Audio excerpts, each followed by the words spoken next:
आप सबका यहाँ स्वागत है। जैसा कि आपको मालूम है 2 अक्टूबर 2022 से जन सुराज अभियान के तहत जो पदयात्रा हम लोगों ने पश्चिम चंपारण के गांधी आश्रम भूतिहरवा से शुरू की, उसको अब करीब 18 महीने 4 दिन हो गए हैं। और इन 18 महीनों में पश्चिम चंपारण से चल के पूर्वी चंपारण, शिवहर होते हुए गोपालगंज, सिवान, छपरा, वैशाली, समस्तीपुर, मुजफ्फरपुर, सीतामढ़ी, मधुबनी, दरभंगा, बेगूसराय, खगड़िया होते हुए हम लोग आपके जिले सहरसा में अभी कुछ 10 दिन पहले आए। अभी मैं सहरसा में करीब 15 से 20 दिन और रहूंगा। पदयात्रा का जो स्वरूप है आप देखते हैं, हम लोग का प्रयास होता है कि गांव-गांव जाएं और मैं और मेरे साथ जो पदयात्री हैं तो प्रयास ये होगा कि कम से कम 90% गाँवों में जरूर हम लोग व्यक्तिगत तौर पर वहाँ पहुँचकर लोगों से मिले, उनकी समस्याओं के बारे में जाने, उसका अध्ययन करें, उनको जन सुराज के बारे में बताएं।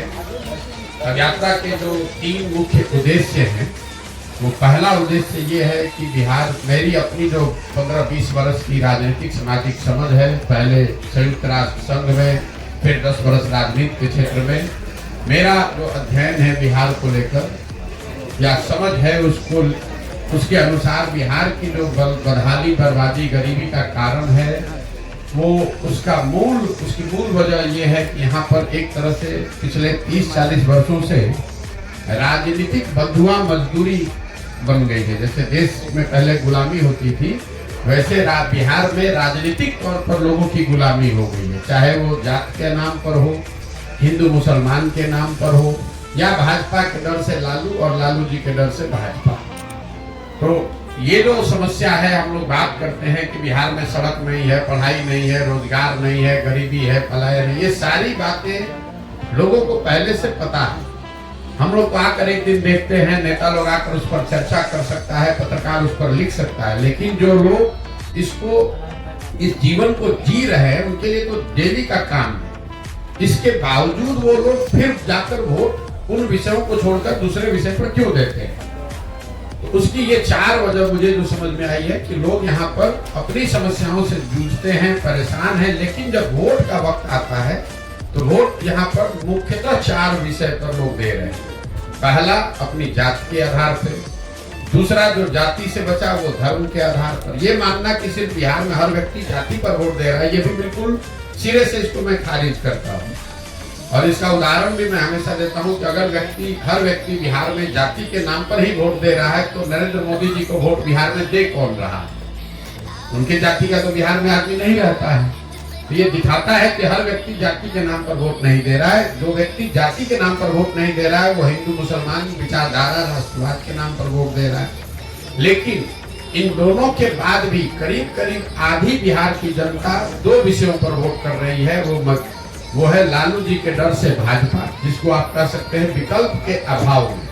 भाजपा को दे नहीं सकता इसलिए लालू जी को दे रहा है, लालू जी को नहीं दे सकता इसलिए भाजपा को दे रहा है। इन चारों चीज को अगर आप जोड़ दें तो आपको बिहार में 2/3 से ज्यादा जो वोट पड़ता है वो इन्हीं 4 वजहों से वोट पड़ रहा है। तो पदयात्रा का पहला उद्देश्य यही है कि गांव-गांव जाकर लोगों को ये बताया जाए कि आप चाहे जीवन भर अपनी समस्याओं के बारे में चर्चा कर लें, जब तक आप इनसे अलग हटकर अपने और अपने बच्चों के भविष्य के लिए वोट नहीं करेंगे, तब तक आपका भला होने वाला नहीं है। वोट आपको जिसको करना है कीजिए। इस पूरे पदयात्रा के दौरान मैं ये नहीं कह रहा हूँ कि वोट किसको कीजिए, मैं ये कह रहा हूँ कि आप वोट किस बात के लिए कीजिए। अगर आपको मोदी जी को वोट करना है, मोदी को करो, लालू को करना है, लालू को करो, लेकिन वोट अपने और अपने बच्चों के लिए करो। ये पदयात्रा का पहला उद्देश्य है, गांव-गांव जाकर बताना। दूसरा उद्देश्य ये है कि लोग जो मजबूरी में वोट कर रहे हैं, विकल्प के अभाव में, जिनको समझ है कि हमको जाति के आधार पर नहीं, धर्म के आधार पर नहीं वोट करना है, लेकिन उसके पास विकल्प नहीं, तो वो विकल्प के अभाव में वोट न करना पड़े, इसके लिए लोगों को हम ये बता रहे हैं कि आप साथ में आइए और आप मिलकर एक नया दल बनाइए। कई लोगों को ये लगता है मेरे नजरिए से कि पहले नेताओं की, दलों की मदद करते थे, अब बिहार में ये क्या नया काम कर रहे हैं। तो मैं आपके जरिए से आपको और आपके दर्शकों को, बिहार की जनता को बताना चाह रहा हूँ कि मैं नया काम कुछ नहीं कर रहा हूँ। जो काम हम पहले कर रहे थे वही काम कर रहे हैं। पहले मैं नेताओं को, दलों को सुझाव देता था कि किस तरीके से अपने संगठन को, दल को व्यवस्थित कीजिए, कैसे आप किन मुद्दों को लेकर जनता के बीच में जाइए, कैसे प्रचार प्रसार कीजिए, कैसे चुनाव लड़िए, जीतिए।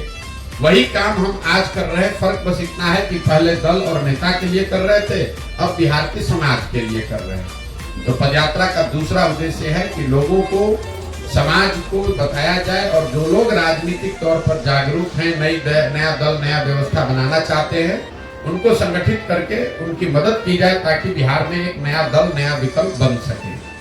और तीसरा पदयात्रा का जो उद्देश्य है कि अगर लोग सही तरीके से वोट कर भी दें, सही लोग चुनकर आ भी जाएं, तो भी बिहार तब तक नहीं सुधरेगा जब तक बिहार को सुधारने का एक नजरिया, एक प्लान, सोचा समझा विजन न हो।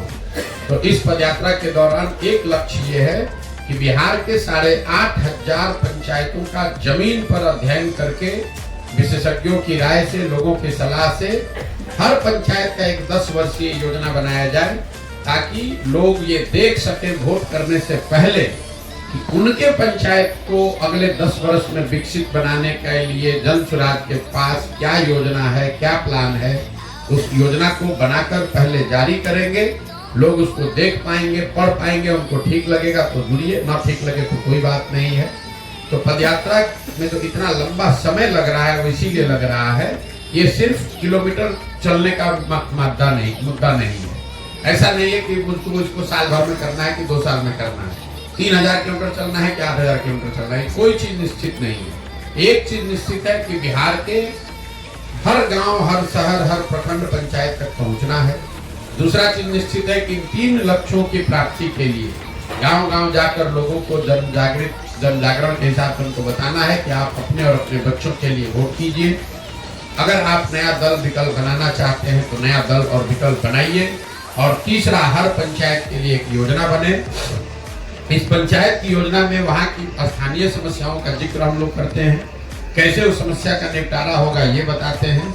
लेकिन साथ साथ हर पंचायत की योजना में 3 बात जरूर बनाई जा रही है। पहला, कि पंचायत के स्तर पर लोगों के बच्चों के पढ़ने की व्यवस्था अच्छी कैसे की जाएगी। दूसरा, हर पंचायत में 800 से 1200 नए रोजगार के अवसर कैसे पैदा किए जाएंगे। ये आंकड़ा 800 से 1200 इसलिए है कि एक अध्ययन करके हम लोगों ने पाया कि अगर पंचायत के स्तर पर 800 से 1200 नए रोजगार के अवसर पैदा कर दिए जाएं, तो करीब पलायन को यहाँ से रोका जा सकता है। और तीसरा, हर पंचायत में जो खेती अभी हो रही है, वो खेती जो खाने वाली खेती है, इसको कमाने वाली खेती में कैसे तब्दील किया जाए, कैसे लोगों को खेती से आमदनी हो। क्योंकि बिहार में आज जो खेती होती है ये खाने वाली खेती है। बोलचाल की भाषा में आपने सुना होगा, लोग कहते हैं कि अभी पंजाब से यहाँ लौट कर आए हैं खेती करने के लिए, कमाने के लिए लुधियाना जाएंगे, कोयम्बटूर जाएंगे। तो लोगों के दिमाग में जो खेती को लेकर नजरिया है कि खेती खाने का जरिया है, इससे अनाज पैदा करो ताकि अपना और अपने बाल बच्चे, परिवार का पेट बढ़ता रहे। कमाने के लिए लोग मजदूरी करने जाते हैं। तो ये योजना बनाने का प्रयास कि बिहार में जो खेती करने वाले लोग हैं उनके लिए खेती कमाने का जरिया कैसे हो, ये एक लक्ष्य है।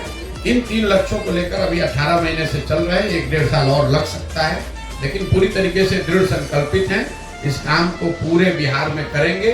करने के बाद लोगों को एक साथ संगठित करके नया दल बनाया जाएगा और उसके बाद आगे की यात्रा, आगे की जर्नी शुरू होगी। अब आपके जो सवाल हैं यात्रा के दौरान के मेरे अनुभव या दूसरे कोई भी आप सवाल करना चाहते हैं तो आप सवाल कर सकते हैं। बहुत बहुत धन्यवाद।